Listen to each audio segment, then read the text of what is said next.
Bonjour à tous et bienvenue sur le podcast des établissements médico-sociaux, le podcast qui met en lumière le travail formidable réalisé par les acteurs du secteur. Je m'appelle Arnaud Chevalier et après avoir été directeur d'EHPAD pendant 8 ans, j'aide les établissements de santé à adopter les meilleures innovations pour simplifier et améliorer leur quotidien. J'ai créé ce podcast pour partager les belles expériences portées par des gens passionnés. Avant de commencer, si vous appréciez ce podcast, vous pouvez vous abonner pour ne rater aucun épisode et encore mieux, mettre une note 5 étoiles sur Apple Podcast et le partager à vos collègues. Sur ce, bon épisode.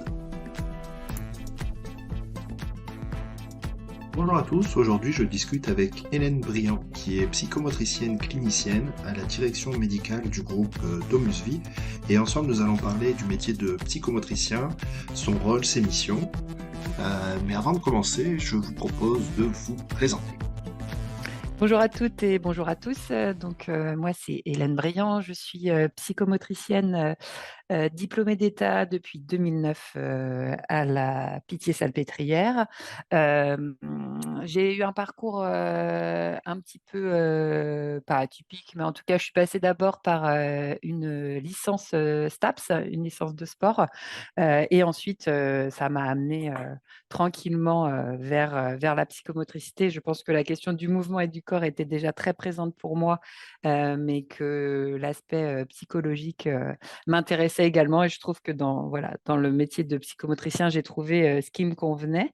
Du coup, j'ai un parcours professionnel donc de clinicienne où je travaille donc depuis 14 ans dans le domaine de la gériatrie, notamment en EHPAD. J'ai également travaillé auprès des enfants en cabinet libéral. Je travaille également en crèche dans le domaine de la petite enfance, donc je fais des bons parfois entre la gériatrie et le domaine de la petite enfance. En gériatrie, j'ai un parcours de psychomotricienne classique, on va dire. J'ai été aussi coordinatrice d'un pôle d'activité et de soins adaptés où je coordonnais le travail thérapeutique au sein de ce pôle et notamment avec des assistantes de soins en gérontologie. En ayant travaillé 14 ans en EHPAD, c'est vrai que j'ai pu un peu explorer, non pas toutes, mais en tout cas une bonne partie des facettes du métier avec un travail notamment plutôt poussé, ou en tout cas ce qui m'intéressait aussi, le travail au niveau des personnes qui sont atteintes d'une maladie d'Alzheimer. Donc voilà, et les personnes grandes dépendantes aussi, où j'ai beaucoup travaillé sur cette question. Et depuis maintenant 7 ans, je suis psychomotricienne référente au sein de la direction médicale du groupe de Musevie, où du coup, j'anime le réseau des psychomotriciens sur la France. Aujourd'hui, il y a 140 psychomotriciens présents sur le groupe. Comment ça se passe concrètement? Je propose chaque année des visiopsychomotes où on se regroupe pour parler, échanger autour de thématiques sur notre travail, pour améliorer nos pratiques, toujours rester en réflexion aussi autour de nos pratiques dans la gériatrie, parce qu'on sait aussi que le psychomotricien parfois travaille un peu de façon isolée. En tout cas, il est parfois à temps partiel, pas toujours à temps plein, et c'est pas toujours simple en tout cas, on est souvent seul en tant que psychomotricien au sein de l'EHPAD, et du coup, c'est toujours important de pouvoir parler entre professionnels entre psychomotriciens aussi. Donc, je trouve ça important d'avoir ces temps. Donc, on crée des documents ensuite qu'on diffuse au sein du réseau. Sur ce poste-là, je m'occupe également de toute la partie outils de thérapie non médicamenteuse, où du coup, je m'occupe de la mise en place de tests au sein de nos résidences pour valider ou non l'intérêt de certains outils de thérapie non médicamenteuse. Voilà, et j'ai un petit rôle, mais que j'affectionne particulièrement, sur la question de l'architecture des EHPAD, notamment sur les PASA et les unités protégées. Voilà, en lien avec la direction architecture du groupe. Voilà un petit peu pour mon parcours. J'ai une question un peu perso. Qu'est-ce qui vous a amené à travailler en EHPAD? Pourquoi Qu'est-ce qui l'EHPAD? m'amène en EHPAD? Ouais, alors assez simple, hein, durant ma. Alors, je pense que la question du vieillissement a toujours été quelque chose de présente, en tout cas la question du vieillissement, et un stage lors de mes années d'études, dans mes 3 années d'études, donc en psychomotricité, en hôpital gériatrique, m'a vraiment fascinée. Le travail autour du corps pour ces personnes. Je pense que c'est un peu coup de cœur du stage, où vraiment j'ai trouvé ça passionnant de ramener du mouvement avec des personnes que je voyais arriver très crispées, très repliées sur elles-mêmes à quel point, voilà, quand on propose quelque chose au niveau corporel, que ce soit de la danse, de la motricité, de la gym, etc., il y a vraiment voilà, une reconnexion au corps et du coup à la relation à l'autre. Et j'ai trouvé ça passionnant. Je pense que c'est vraiment. Alors, je pense que la question aussi de la fin de vie m'a questionné, me questionne hein, toujours. Donc, forcément, voilà, le vieillissement en fait partie. Mais je pense que si c'est coup de cœur de stage. Et du coup, je me suis dit, bon, bah, après mes études, ça me va bien, je commence. Et en fait, je suis tombée dedans et je suis restée et je suis là depuis 14 ans. En fait, je pense que c'est un peu comme ça que ça s'est passé. Et surtout, je suis arrivée aussi à une période où les plans Alzheimer se mettaient en place et ben, le vent en poupe, la psychomotricité. Donc, j'ai eu tellement d'occasions de faire des choses incroyables, de monter aussi le projet PASA. Enfin, voilà, on ouvrait aussi la porte aux psychomotriciens à cette époque et je pense que du coup, ben, ça a donné beaucoup de dynamisme à mon travail. Voilà, on m'a fait confiance et du coup, ben, moi, j'ai toujours été ravie et pleine d'enthousiasme à proposer des choses. Voilà, on tâtonnait un peu. Il y avait déjà eu du travail fait en gériatrie par les psychomotriciens, mais là, on ouvrait quand même la porte à des postes de psychomotricité en EHPAD et du coup, ben, voilà, ça foisonnait d'idées et je trouvais ça super riche. Donc, je pense que j'y suis restée aussi pour ça. Ok, super. Ouais, le hasard un peu d'un stage et puis finalement qui devient un peu une révélation, c'est cool. C'est ça, c'est ça. Et puis vraiment le fait que, ouais, que le travail a explosé pour les psychomotriciens en EHPAD. Donc forcément, quand c'était pas vierge avant, évidemment, il y avait plein de psychomotriciens qui avaient travaillé sur le sujet. Mais du coup, là, on était vraiment sur des nouveautés, proposer des nouvelles choses. Voilà, l'ouverture des unités protégées, des PASA, ça m'a vraiment questionné et ça m'a passionné aussi, du coup. Oui, c'est la période du plan Alzheimer autour de C'est ça, 2008-2012 avec un peu c'est plus de ça, c'est moyens ça. sur les conventions préparties de deuxième génération. Et Exactement. Et on parlait et c'est là où on a commencé à parler et écrire le travail du psychomotricien et de l'ergothérapeute. Hein, c'était les deux professions là qui ont pu être. Avant, on n'en parlait quasiment pas. Donc vraiment là, enfin voilà, je suis tombée dans une période vraiment propice du coup. d'accord. Est-ce que vous pouvez nous expliquer le métier de psychomotricien en EHPAD? Alors, je dirais que le travail du psychomotricien enfin, il est vraiment dense et il est varié en EHPAD.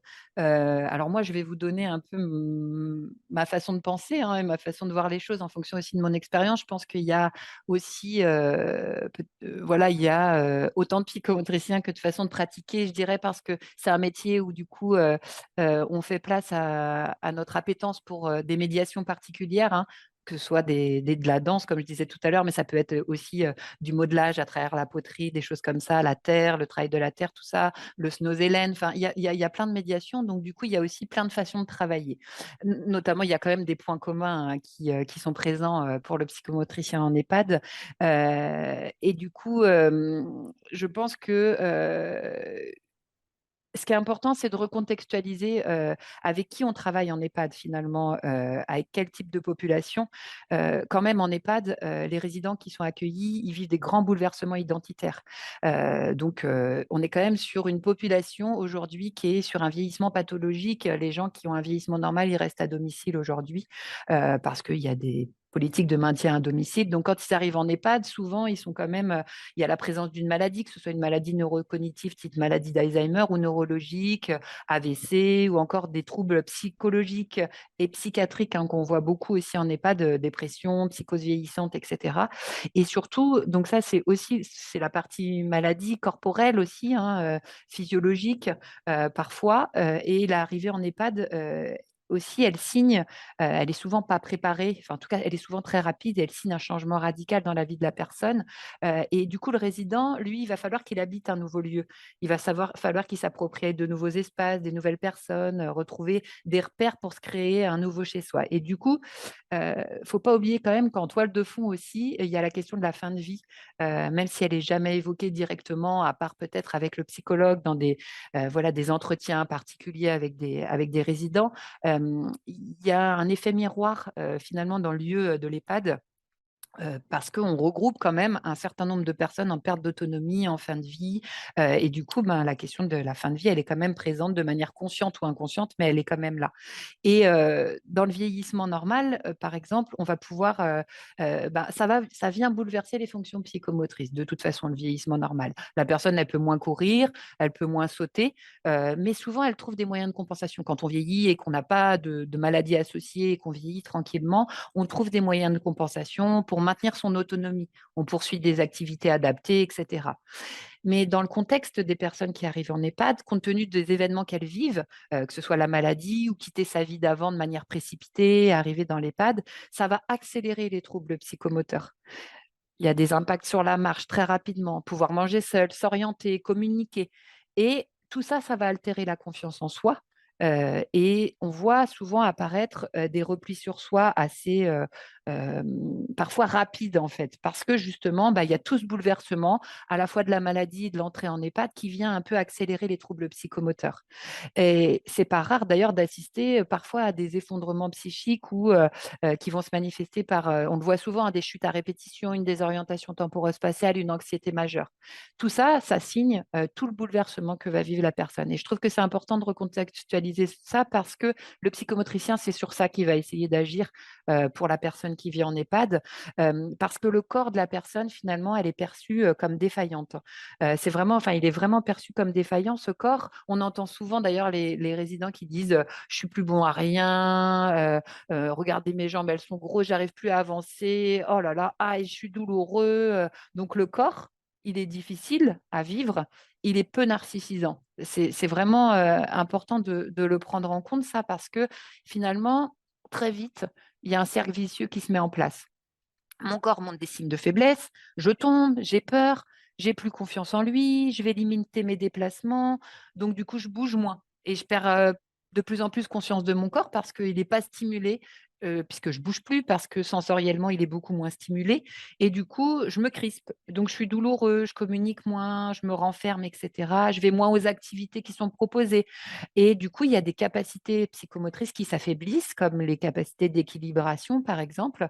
Et du coup, comme j'ai peur et que j'ai moins d'équilibre, je vais peut-être avoir peur, même sur mes trajets courts. Du coup, je vais stopper mes déplacements, puis je vais prendre un fauteuil roulant parce que ça me paraît plus rassurant ou un déambulateur. Et ça signe progressivement une perte d'autonomie qui va s'installer.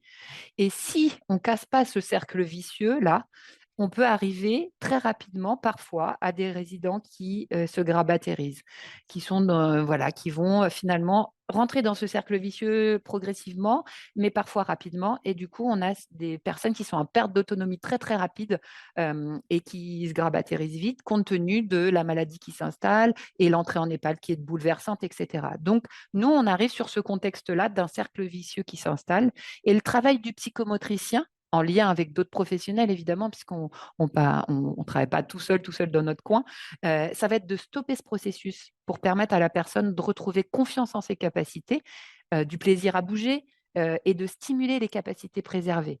Donc c'est vraiment important, c'est vraiment ça en fait que je trouve important, c'est de pouvoir casser ce cercle vicieux et concrètement, parce que le plus important ce matin, c'est de parler aussi concrètement, comment il va faire ça, le psychomotricien? Bah, sa spécificité à lui, c'est de proposer un travail corporel où du coup, la sensorialité et le mouvement, ils vont avoir une place centrale. Donc en fait, le psychomotricien, quand il va proposer des choses corporelles, donc on est vraiment dans le domaine du corps, il va avoir en toile de fond la sensorialité, donc la stimulation des sens sur le corps, évidemment. Et puis la question du mouvement, pouvoir remettre le mouvement, la personne dans un mouvement, alors qu'en amont, elle était dans un cercle vicieux de repli sur soi. Et ça, on le voit beaucoup. Et ça, elle va pouvoir casser ce cercle vicieux parfois à l'entrée en EHPAD, mais tout au long on va dire, du déclin parfois cognitif et psychologique pour le résident en EHPAD. On peut aussi casser ce cercle vicieux avec des résidents qui sont très dépendants, qui arrivent en GIR 4, en GIR 5, qui sont vraiment très dépendants. Du coup, si on fait rien, ils vont encore se grabattériser de plus en plus, être dans des états de grande dépendance. Et finalement, comme ils disent plus rien, on va plus s'intéresser à eux. Donc, c'est un cercle vicieux qui se met en place. Enfin, on va plus s'intéresser à eux, j'exagère, mais souvent, quand le résident il dit rien, qu'il est dans son fauteuil, bah, finalement, des fois, il fait un peu partie du décor. Je suis désolée de dire ça, mais souvent, c'est vrai. Et du coup, le psychomotricien, lui, il va remettre du mouvement, même à des stades très avancés de la maladie ou du vieillissement, pour justement redonner un élan vital à travers le mouvement et la sensorialité. Parce que comment on prend conscience de notre corps? En fait, si on fait rien sur notre corps, progressivement, on n'en prend plus conscience finalement. Prendre conscience de son corps, c'est mettre les sens en éveil et bouger son corps. Et du coup, on voit beaucoup de personnes en EHPAD et c'est un peu nos mots-clés en tant que psychomotricien qui ont des troubles du schéma corporel et de l'image du corps. Parce que la maladie d'Alzheimer altère le schéma corporel, c'est-à-dire la capacité à prendre conscience de son corps dans l'espace et aussi l'image de son corps, comment je me perçois. Et ça l'altère beaucoup. Et même dans le vieillissement, sans maladie, sans démence, il y a aussi cette altération progressive de l'image du corps et du schéma corporel.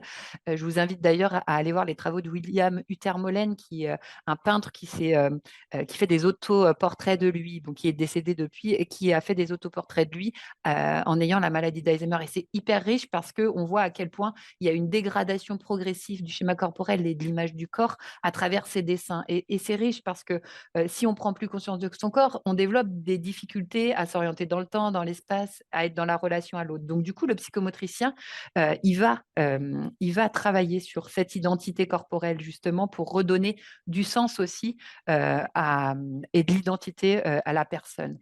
Et je crois que le plus important, c'est de se dire que si on touche au corps, quand on touche au corps, on touche également à la personne dans sa dimension psychique, donc dans sa dimension émotionnelle, relationnelle, inconsciente aussi. Et c'est bien là que se situe le travail du psychomotricien. C'est dans ce lien entre le corps et les psychismes. Par exemple, je vais prendre un cas concret de l'anxiété. On va dire que l'anxiété, on va aller à la rencontre d'un résident anxieux, on est appelé pour ça. En fait, l'anxiété, elle va se manifester dans le corps par des raideurs, des difficultés de relâchement corporel, une façon de parler avec des essoufflements, le cœur qui va vite, etc. Et du coup, le psychomotricien, lui, qu'est-ce qu'il va faire? Il va observer le corps, il va se dire: «Oh là là, en effet, il marche plus trop, il est anxieux, donc il a des raideurs», et du coup, il va proposer, un travail corporel, par exemple de relaxation où du coup, il va proposer, heu, il va proposer du coup un temps de relaxation autour de la musique, avec un toucher thérapeutique, des pressions sur le corps, de la chaleur, etc. Et ça va permettre de détendre le résident. Du coup, il va se sentir détendu. S'il communique plus, finalement, on va être dans un dialogue non verbal avec lui. Et du coup, on va lui proposer quand même de renouer ce dialogue à travers le corps. Du coup, il va se détendre parce que les massages font du bien, la chaleur fait du bien, etc. Et on sait que du coup, en se détendant, en étant plutôt relâché, il va retrouver du mouvement, du coup, puisqu'il est plus crispé, et du coup, il va détendre aussi au niveau psychique. Donc, ça va agir sur son anxiété.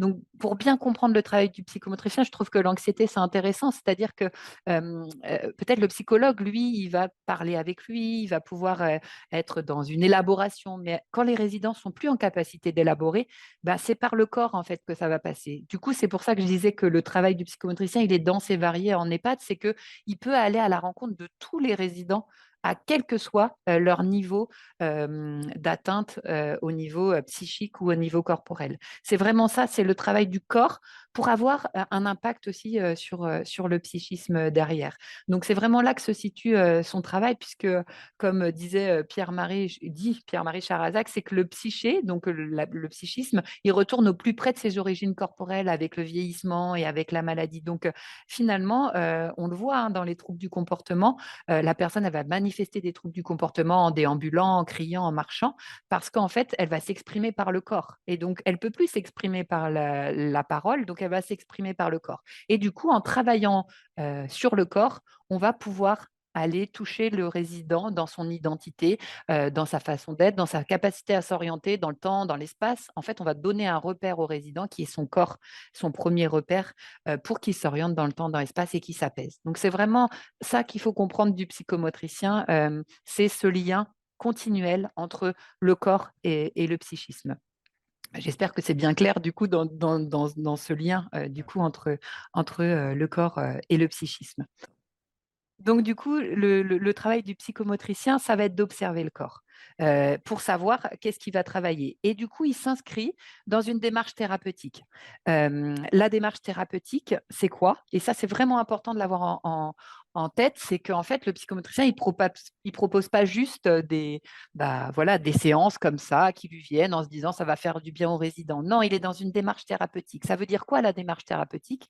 Ça veut dire déjà qu'il travaille sur prescription médicale. C'est une profession qui travaille sur prescription médicale. J'en parle là, mais évidemment, en EHPAD, il est admis, hein, quand les psychomotriciens sont salariés à mi-temps, à temps plein, qu'en fait, c'est surtout qu'ils travaillent en lien avec le médecin co, le médecin traitant, et surtout, au-delà de la prescription médicale, c'est surtout qu'ils travaillent sur indication.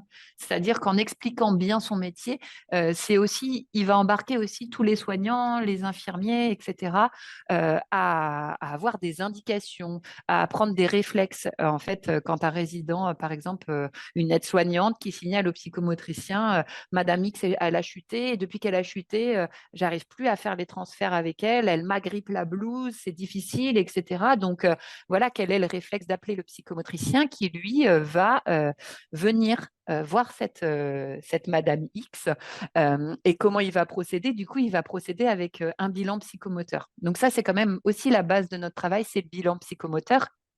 Une fois qu'il a été à la rencontre du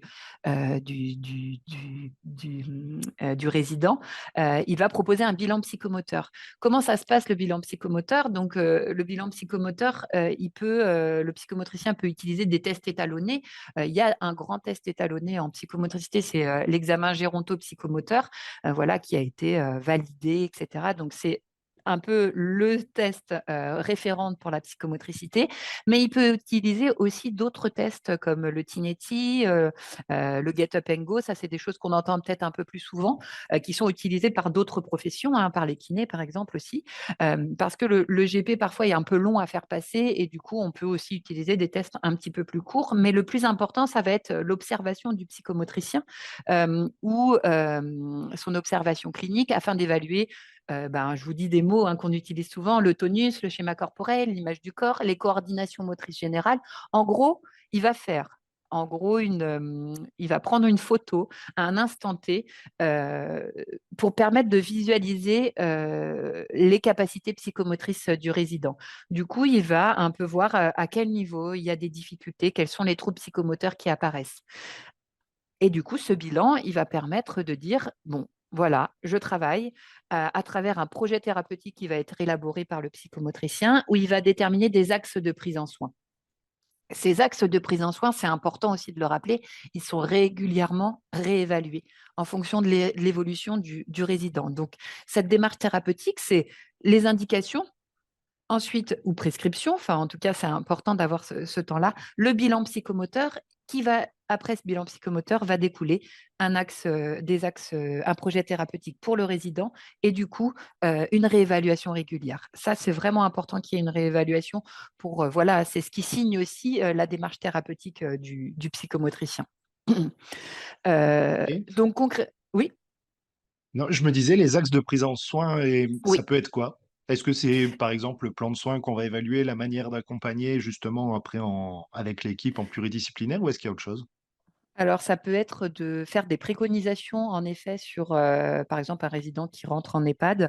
Il va préconiser, le psychomotricien, il se rend compte qu'après son évaluation, il se rend compte qu'il y a besoin vraiment d'un accompagnement spécifique pour la personne, que ce soit vraiment un accompagnement, par exemple, à la marche, etc., ou bien un accompagnement lors de la toilette spécifique aussi, parce que ben, il y a des agrippements à la blouse, parce qu'il y a une tension qui est présente. Et du coup, ça, on va pouvoir l'inscrire dans le projet personnalisé et dans le plan de soins du résident. En tout cas, le psychomotricien, il a la main mise aussi sur le plan de soins et sur le projet personnalisé. En tout cas, c'est comme ça que ça devrait être, parce qu'il va faire des préconisations très précocement grâce à ses observations cliniques ben, via le bilan psychomoteur. Donc oui, en effet, ça peut être ça, mais les axes de prise en soin, ça peut être aussi autre chose, c'est-à-dire qu'il y a les axes de prise en soin ben, qui sont vraiment de manière générale avec les soignants, mais il y a aussi ce qui va travailler lui en tant que psychomotricien pour le résident.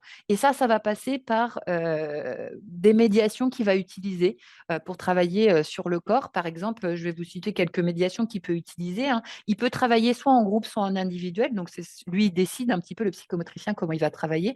Si c'est en groupe, bah, il y a d'autres personnes, évidemment, qui ont parfois les mêmes problématiques. Donc, ça peut aider hein, aussi à travailler aussi tout l'aspect socialisant, et parfois en individuel, quand c'est pas possible aussi en groupe, en fonction de ce qu'il a pu déterminer. Et il va proposer, par exemple, l'un de ses axes de prise en soin, ça peut être éviter que s'installe un syndrome post-suite suite à la chute de Madame X. Du coup, on va travailler la prévention des chutes à travers un parcours psychomoteur, etc., ou un atelier de prévention des chutes.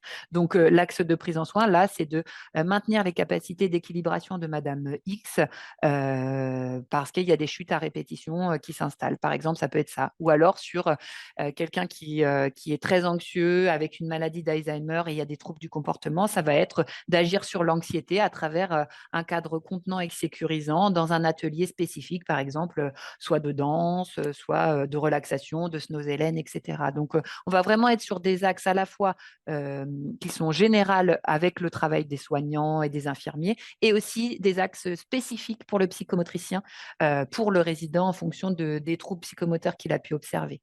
Euh, du coup, ce qu'il va pouvoir proposer, par exemple, hein, il y a plein de choses, on en entend souvent parler, c'est la prévention des chutes, les séances Nosélène, ça peut être de la danse, des ateliers modelage, de la relaxation, du toucher thérapeutique, des parcours psychomoteurs, des ateliers de mise en mouvement, des ateliers cuisine aussi, ou de la balnéothérapie, des bains thérapeutiques, ça peut être aussi tout ça. Donc, c'est extrêmement varié, mais en fait, le psychomotricien, il va ouvrir la porte, il va dans ce panel de choses et de médiation à proposer. Le psychomotricien, il va choisir la bonne médiation pour agir sur les troubles psychomoteurs qu'il a pu observer. Donc, c'est varié. Et puis, il y a des psychomotriciens qui adorent danser, d'autres qui adorent faire la cuisine. Enfin, voilà, il va utiliser aussi ce qui lui semble le plus adapté pour le résident, en tout cas. Bien sûr, en Euh, fonction de la sensibilité de chacun. Moi, ce que je retiens exactement. et ce que je trouve intéressant, pour lequel j'avais pas forcément, on va dire, bien intégré, bien compris, j'ai connu un psychomotricien, ce que je vous disais, qui m'expliquait souvent son métier, mais il était jamais satisfait de ma compréhension. Mais ce que je trouve intéressant là, c'est la notion de confiance dans son corps. Et c'est vrai que ça, c'est un sujet qu'on n'aborde pas trop. Je pense finalement à la différence peut-être avec le kiné, qui va être 100%, enfin pas 100%, mais focalisé sur le mouvement, sur la Mhm. capacité, sur l'amplitude, sur le renfort musculaire. On l'imagine plutôt comme ça, le kiné. Plutôt Et là, analytique, c'est oui, ouais, vraiment. ouais, et puis pas tant sur la capacité, mais là, c'est vraiment la notion plutôt ouais, de ressentir et d'accepter et de prendre confiance. Et c'est vrai que la notion de confiance chez la personne âgée, que ce soit même avec des troubles cognitifs ou pas, c'est un sujet qui revient souvent et je pense qu'il est difficile à traiter, entre guillemets, mais pour l'équipe soignante qui va Tout réaliser à des fait. soins, qui est plutôt dans l'action, on fait, on a un résultat, mais la notion, ouais, plutôt de confiance et même du psychologue, en fait. Psychologue qui va plutôt être dans le cheminement, l'accompagnement, peut-être la discussion et tout ça, mais Oui, par rapport au corps et au mouvement, c'est vrai que ben, on est un peu entre les deux et du coup, je comprends mieux. Et puis toi aussi, d'accord. par après à tous ces ateliers qui peuvent être proposés en fonction ouais, de la sensibilité de chacun pour cette logique-là. C'est ça, Euh, la difficulté parfois, c'est que comme on fait des choses qui sont un peu ludiques, etc., parfois, des fois, il y a aussi parfois une incompréhension en se disant, oui, bon, il s'est animé un groupe, il est comme l'animateur, etc. Enfin, et en fait, ce que je trouve intéressant là, de pouvoir expliquer, c'est la démarche, en fait. C'est vraiment la démarche thérapeutique qui nous différencie aussi de l'animateur qui, lui, va proposer quelque chose de ludique pour le bien-être des résidents, de façon comme ça. Nous, on va cibler, en fait, on peut proposer parfois la même chose. Je pense à la danse, on peut très bien danser, mais par contre, on va cibler en fonction de ce qu'on a observé des problèmes psychomoteurs du résident. Et du coup, on va faire de l'individualisation dans du groupe, en fait, en fonction des axes de prise en soin qu'on aura déterminés pour le résident. Donc, cette démarche thérapeutique, elle est vraiment essentielle et importante aussi pour pas tomber pour garder le sens de notre travail aussi, du coup, en EHPAD. et- non, c'est très clair. Alors, ça m'amène à une question, c'était plus après la Oui. question comment on aborde la notion de réseau, le psychomote qui est souvent à temps partiel. Donc, comment on arrive à faire tout ça quand on est sur un poste à 0,2. Donc, ça, c'est une première question, enfin, premier sujet Oui. compliqué. Et en même temps, je me dis comment vous, en tant que référente et en coordonnant un réseau de psychomotes, comment vous arrivez aussi est-ce que c'est un sujet en gros, sensibiliser, former aussi les psychomotriciens, psychomotriciennes à faire comprendre toutes ces subtilités à une équipe qui est, on va dire, sur une cadence infernale, un gros rythme, Mm. et qui a peu de, on va dire, de temps pour prendre tout ce recul-là, en fait. Ouais, je crois que c'est essentiel. C'est-à-dire que, en effet, donc sur la première question du temps partiel, 0,2, il y en a peu, mais on a beaucoup quand même de 0,4, 0,5, on a aussi beaucoup de gens en temps plein, mais en effet, en fait, on se retrouve assez isolés, et en fait, dans nos études, dans nos 3 ans d'études, on aborde la question de la gériatrie, pas pendant 3 ans. On a un focus gériatrique parce que, il y a aussi toute la petite enfance, il y a tous les domaines de la psychiatrie, etc. Et du coup, finalement, quand on arrive en tant que psychomotricien en gériatrie, on est encore un peu en formation, c'est-à-dire qu'on se fait aussi la main sur le terrain, etc. Du coup, ce que j'ai l'habitude d'accompagner finalement des psychomotriciens qui prennent des postes et qui sont jeunes diplômés. Et en fait, c'est là exactement ce que vous dites, c'est que c'est la première chose que je leur dis, c'est d'expliquer leur métier de façon claire et surtout de façon, souvent je leur dis de façon pratique, parce qu'en fait on utilise des termes, je vous en ai parlé, hein, schéma corporel, tonus, et ça on les perd très rapidement. C'était important que je vous en parle ce matin, mais en tout cas on peut perdre aussi les soignants qui comprennent finalement pas bien là où on veut en venir. Et en fait un conseil que je donne aux psychomotriciens quand ils arrivent en poste et qu'ils n'ont pas beaucoup d'expérience dans la gériatrie, c'est d'être sur du concret, de dire bah écoutez, voilà, mon travail à moi, ça va être concrètement vous pouvez m'appeler quand ça, vous pouvez m'appeler quand ça, vous pouvez m'appeler quand il y a ça.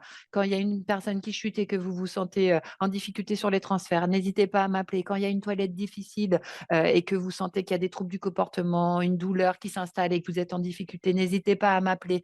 Quand vous avez des gens douloureux pendant un soin, ça peut être avec l'infirmière. N'hésitez pas à m'appeler aussi. On va essayer de voir ensemble ce qu'on va pouvoir faire parce que l'œil du psychomotricien, il est très, très aiguisé sur la question du corps et sur la question de la relation. Donc, il va travailler dans le dialogue non verbal. Et ça, il est extrêmement bien formé sur la question du dialogue non verbal. Donc, du coup, il ne va pas forcément passer par la parole, mais il va pouvoir trouver des stratégies de diversion, etc., pour faire en sorte que le soin se passe bien. Et du coup, en effet, pour ne pas s'isoler en tant que psychomotricien quand on est à 0,4 ou même quand on n'a pas d'autres éducateurs à part peut-être des kinés libéraux, il faut expliquer notre rôle et surtout concrètement quand est-ce qu'on nous appelle. Et ça, si on arrive à avoir ça, à avoir des bons appels au bon moment, à dire aussi ce qu'on ne fait pas, c'est important. On n'est pas des ergothérapeutes, on n'est pas du tout formé sur la question du matériel adapté. Franchement, on n'a pas du tout ça à l'école, donc on n'est pas très très bien formé, on n'est pas du tout formé, pardon, et du coup, on va se former au fil de l'eau. On peut avoir une indication sur est-ce un résident est bien installé au fauteuil, ça, on peut le dire. Par contre, choisir entre un fauteuil confort, un fauteuil classique et une contention, c'est pas du tout notre domaine. Donc, c'est important aussi de pouvoir le dire très vite quand on arrive arrivent en tant que psychomotricien parce que sinon, on est pris dans des glissements de tâches qui vont faire perdre le sens à notre métier. J'en ai beaucoup, hein, j'en accompagne beaucoup sur ces glissements de tâches où ils ne savent plus trop comment se positionner parce que il n'y a pas d'ergo parfois sur l'établissement et du coup, on va leur demander aussi d'être sur ces tâches-là. Mais du coup, il faut bien repositionner. On peut donner un conseil, mais par contre, on ne peut pas choisir parce qu'on n'est pas formé à ça. Ou alors, on se forme, mais c'est encore autre chose. Et du coup, si on explique bien ça et qu'on cadre bien dès le début le champ d'intervention du psychomotricien, du coup, on va travailler vraiment en équipe avec les soignants. Et c'est ça qui est intéressant. Du coup, on n'est plus seul. Et du coup, on ne se sent plus isolé parce qu'il m'appelle, c'est bon, il a compris, super. Du coup, je vais mettre en place ça dans le plan de soins et avec l'IDEC, hein, dans le plan de soins, dans le projet personnalisé du résident. Et du coup, on n'est plus seul. Et c'est vraiment important, en tout cas, si j'ai un conseil à donner aux psychomotriciens qui arrivent en EHPAD, c'est directement d'expliquer leur métier concrètement et quand est-ce qu'ils ont besoin d'être sollicités et quand est-ce qu'ils peuvent avoir des solutions à proposer. Donc ça, c'est le premier point. Je pense que c'est vraiment très important. Et de l'expliquer au directeur, de l'expliquer aux médecos. Les médecos, ils ne savent pas toujours, hein, les médecins non plus, pourquoi on travaille. S'ils ne remplissent pas les prescriptions des psychomotes, allez la remplir. Allez remplir votre prescription, imprimez-la et montrez-la aux médecos. Voilà, j'interviens pour ce patient, pour ce résident, je vais faire un bilan psychomoteur. Voilà, donc je cause la case bilan psychomoteur où je coche la case trouble du schéma corporel. Vous savez, il a du mal à se déplacer parce que là, je sens qu'il n'a plus conscience de son corps et du coup, il perd l'équilibre. Voilà, enfin, il faut vraiment venir expliquer. C'est vraiment un gros travail, ça. Et ça fait qu'on n'est plus seul après. Si on comprend notre métier, on est beaucoup moins isolé, en fait. Donc ça, c'est vraiment important, la compréhension du métier. C'est la carte pluridisciplinaire qui est aussi très recherchée Exactement. et qui est indispensable. En fait, on ne peut pas faire sans le psychologue, on ne peut pas faire sans le kiné. Enfin, je veux dire, on peut, mais c'est beaucoup moins riche. Moi, j'ai Ce sera travaillé moins pendant bien. des années. C'est ça, j'ai travaillé pendant 14 ans, en tout cas, avec une psychologue. On a même travaillé ensemble sur, du coup, des ateliers hein, vraiment corporels où elle apportait cette dimension psychique, justement, ses retours, ses échanges avec les résidents. Et puis, moi, j'apportais la dimension du dialogue non verbal. Et du coup, c'était tellement riche d'avoir les deux que le travail avec le psychologue, il est vraiment important. En tout cas, la pluridisciplinarité, c'est essentiel. Si on travaille dans son coin, je suis persuadée qu'on est moins efficace et voilà. Et puis, c'est beaucoup moins intéressant aussi pour le psychomote, pour le coup. Donc, vraiment. C'est intéressant comme image la notion du psychologue qui s'occupe du verbal et du psychomote qui s'occupe du non-verbal. Ça caricature un peu, mais ça Alors, rend sa les choses bien caricature, complémentaires. c'est ça, exactement. Et puis, les psychologues sont obligés aussi, du coup, de travailler sur la question du non-verbal, finalement. Elles n'ont pas Oui, le choix. Donc, finalement, elles se mettent aussi Et du coup, quand elles travaillent avec une psychomotricienne, ça leur donne aussi des billes, des clés. Enfin, c'est vraiment important aussi, du coup, de travailler dans cette complémentarité, de leur apporter ce qu'on connaît aussi du langage non-verbal, du coup. Donc, ça, c'est riche. Et sur la deuxième question que vous posiez, du coup, comment moi je fais pour créer, c'était ça, hein, créer du lien, c'est ça hein, la deuxième question, si je ne me trompe pas. ce serait plutôt, oui, créer du lien entre les Et, psychomotes avec, à la fois dans l'équipe, bon, on a un peu répondu, mais je me dis, il y a oui, ça, cette oui. notion de réseau, du coup. Comment Oui. comment on l'amène et Euh, qu'est-ce que ça doit apporter? Euh, je pense que la question du réseau, il est surtout encore une fois, de pas rester seul avec ces questions. Déjà, moi, j'ai la chance d'avoir ce poste. Hein. Enfin, il y en a pas beaucoup, je sais, hein, parce que pour le coup, je suis pas référente de tous les rééducateurs. Je suis référente vraiment que des psychomotriciens. Donc, on travaille, et je suis psychomotricienne aussi sur le terrain. Donc, en fait, je me positionne pas en tant que sachante du tout. Je leur dis toujours, je ne suis pas la sachante. Je suis là pour animer un réseau et surtout qu'on se questionne entre nous. Et du coup, je pense que ça, c'est important aussi. Je pense qu'on on est tous dans des questionnements en tant que psychomotricien sur le terrain. Et du coup, mon idée, c'est vraiment à travers les visios que je propose, mais aussi euh, euh, des documents que je peux envoyer, des choses comme ça, de se mettre à la page aussi et de ne pas laisser les doutes s'installer quand on est seul dans sa résidence et que personne comprend notre métier. Donc l'idée, c'est que si on parle entre pairs, on arrive à se dire, ah ouais, tu vis ça toi aussi, ouais, mais moi aussi, alors comment tu as fait? Et du coup, on cherche des leviers ensemble. Moi, j'ai fait ça, comment tu as expliqué ton travail? Finalement, tu as utilisé quoi comme mot? Et quand je vous explique quand je vous expliquent qu'il faut le faire concrètement et l'expliquent concrètement, c'est aussi grâce à eux, ils m'ont apporté leur façon de faire, en fait, finalement, en EHPAD, comment ils ont expliqué leur métier, etc. Et du coup, le fait de ne pas être seul et de créer régulièrement, il faut que ce soit assez régulier. Tous les 3 mois, généralement, on essaie de se rencontrer. Voilà, à travers des visios, hein. L'avantage du visio nous a permis de le faire plus. Avant, c'était beaucoup plus en présentiel, mais c'était qu'une fois dans l'année. Là, du coup, ça me permet aussi de le faire plus souvent. Du coup, c'est de partager. Je pense que vraiment de partager nos doutes, nos questionnements. Et surtout, ce qui revient beaucoup, c'est justement cette place du psychomotricien, ces glissements de tâches, etc. Si on en parle, finalement, on se légitimise de dire, de revenir un peu avec un peu on va dire, de soutien de nos collègues, de nos pairs, et de se dire, mais non, je ne suis pas dans le faux là. Non, non, moi, je ne sais pas faire ça. Par contre, je sais faire ça. Et du coup, je vais réexpliquer mon travail et je vais recadrer, etc. Donc, c'est vraiment ça qui me paraît intéressant en termes de réseau. Après, on a des syndicats, hein, de psychomotriciens, le SNUP, il y a des organismes de formation spécialisés en psychomotricité. Voilà, enfin, je veux dire, en fait, on n'est pas seul, mais il faut s'intégrer dans des réseaux pour les réseaux sociaux nous permettent ça aujourd'hui aussi, hein, d'échanger. Il y a plein de gens qui font des choses très très bien et du coup qui les partagent. Donc, c'est bien aussi de pouvoir les repartager et de se questionner. Il y a beaucoup beaucoup de livres sur la psychomotricité qui sortent depuis plusieurs années maintenant. Donc, c'est aussi de se mettre à la page des lectures. Donc, dans le réseau, on essaye aussi de partager nos lectures, des articles, des choses comme ça, et de pouvoir aussi participer à des congrès, à des conférences. Voilà, on se donne aussi de ces. Enfin, moi, j'essaie de donner tout ça et ils essayent aussi de m'apporter ça quand ils ont des informations. On essaie de remonter tout ça, en fait, pour que le réseau soit dynamique, en fait. Qu'on reste. La question du mouvement, on est toujours là-dedans, hein. Voilà, on reste dans le mouvement, à la fois intellectuel, à la fois dans nos pratiques aussi, hein. C'est important de dire que le psychomotricien, il se met aussi en pratique corporelle.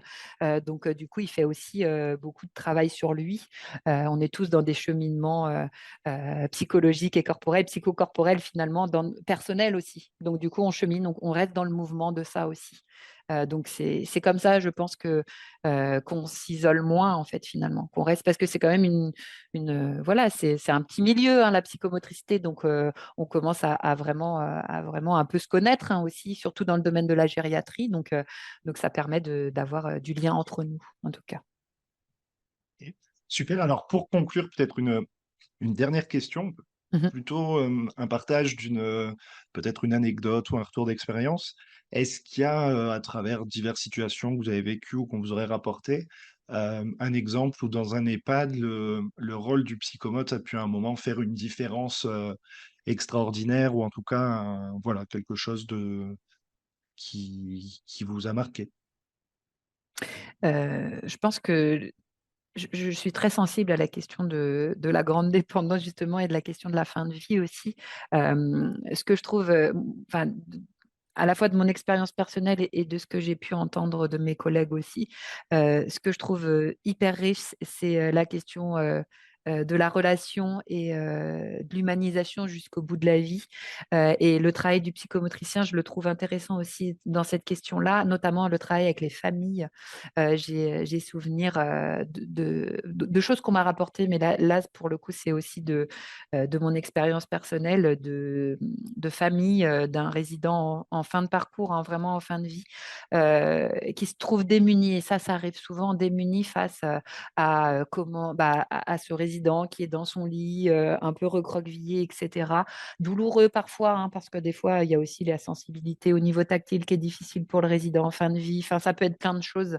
Et du coup, les familles, les proches qui savent pas quoi faire, qui arrivent dans cette chambre, voilà, et qui sont un peu en incapacité de communiquer avec le résident. Et du coup, ce que je trouvais intéressant, c'est de venir en séance de psychomotricité avec la famille, de proposer à la famille de venir en séance de psychomotricité pour un résident en fin de vie, et de justement, à travers les médiations, la chaleur, le toucher, pouvoir toucher à certains endroits le corps du résident, être dans l'interaction, se mettre à hauteur, le regarder, etc., de pouvoir voir à quel point les familles sont soulagées de voir que finalement, jusqu'au bout, on peut être dans la communication avec le résident. Donc, l'idée, c'est aussi de se reculer un petit peu, nous, en tant que psychomotes, et de laisser place à la famille pour qu'elle retrouve un peu justement ce lien avec le résident. Et en travaillant sur le corps, du coup, on va apaiser les crispations, hein, vraiment qu'on peut voir apparaître parfois en fin de vie, le recroquevillement, etc. dans le lit. Et en fait, le fait que le résident se détende, ouvre les yeux et regarde ce qui se passe autour de lui, il peut être connecté finalement à ses proches. Et ça, j'ai toujours trouvé ça merveilleux d'accompagner les familles à ces derniers moments-là, finalement. Hein. Ça ne veut pas dire que le résident il va décéder dans l'heure, hein, mais en tout cas, dans les jours qui viennent, peut-être, mais en tout cas, ramener la question de la mémoire émotionnelle jusqu'au bout de la vie, malgré la maladie, malgré le vieillissement, et du coup en touchant au corps et en ramenant des sensations tactiles agréables, contenantes, apaisantes, sécurisantes, un peu comme un cocon, hein, comme on se sent quand on est au début de notre vie finalement, hein, contenu dans le ventre, etc., rassuré, contenu dans les bras de notre maman, etc. C'est un peu ce qu'on va essayer de retrouver avec le travail du psychomotricien, cette espèce de réassurance corporelle, cette contenance. Et du coup, le voir, le montrer aux familles et les sentir beaucoup moins démunis et retrouver de la relation et de la communication avec leurs proches, je crois que ça n'a pas de prix. Et c'est ce qui me fait aussi aimer profondément mon travail, c'est de pouvoir aussi leur apporter ça. Et j'ai vu des moments magiques où voilà, ils ont pu, en tout cas, peut-être pas se dire au revoir concrètement, mais pouvoir se dire au revoir, pas par le langage oral, mais aussi par le langage corporel et sentir de la tranquillité aussi dans ces moments difficiles. Donc ça, c'est vraiment quelque chose qui me touche. Voilà, prendre en compte le résident jusqu'au bout de la vie comme une personne à part entière, avec des capacités jusqu'au bout de la vie. Et ça, c'est vraiment important. Et de se mettre à sa hauteur et à sa hauteur d'humain jusqu'au bout de la vie, vraiment, je suis convaincue de ça, en tout cas. Non, c'est génial. J'avais jamais vraiment pensé à l'implication du psychomote en lien avec la famille, mais c'est vrai que ça a énormément de sens, et surtout dans ces situations-là. Et ça doit là aussi demander un gros travail d'explication, parce que Tout à, déjà le tout à fait. directeur il comprend pas, et la famille Oui. qui est peut-être encore moins sensibilisée à tout ça, c'est encore On a plus.